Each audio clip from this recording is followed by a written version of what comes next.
বন্ধু না, কখনো কি ভেবেছেন ভক্তির আড়ালে যদি লুকিয়ে থাকে প্রতারণা, তাহলে পরিবারে কি ঝড় উঠতে পারে?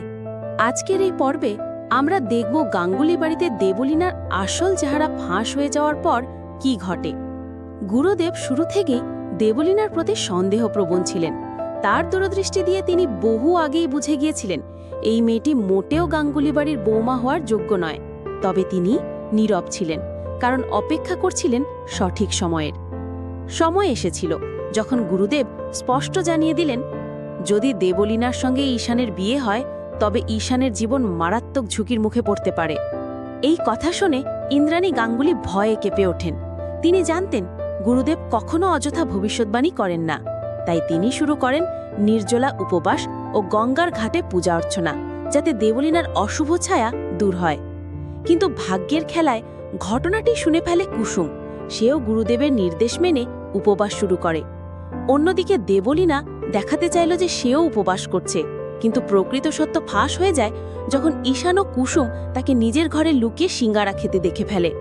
যদিও তারা কাউকে কিছু জানায়নি, গুরুদেব তার দূরদৃষ্টিতে সবকিছু জেনে যান। এবার তিনি আর নীরব ছিলেন না। সরাসরি ফোন করেন ইন্দ্রাণীকে এবং কঠিন সুরে বলেন, দেবলীনা ধর্মকে অপব্যবহার করছে। সে কখনোই তোমার বাড়ির বউ হওয়ার যোগ্য নয়।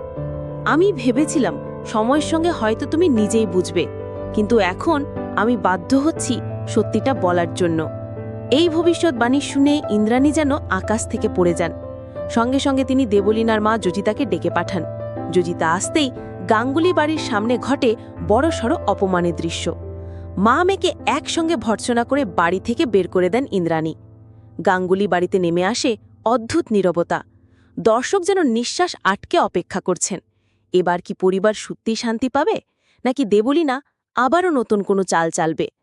বন্ধুরা, আপনারা কি মনে করেন, দেবলীনার এই প্রতারণা এখানেই শেষ, নাকি সে আবারও নতুন ফোন দিয়ে আঁটবে? কমেন্টে জানাতে ভুলবেন না।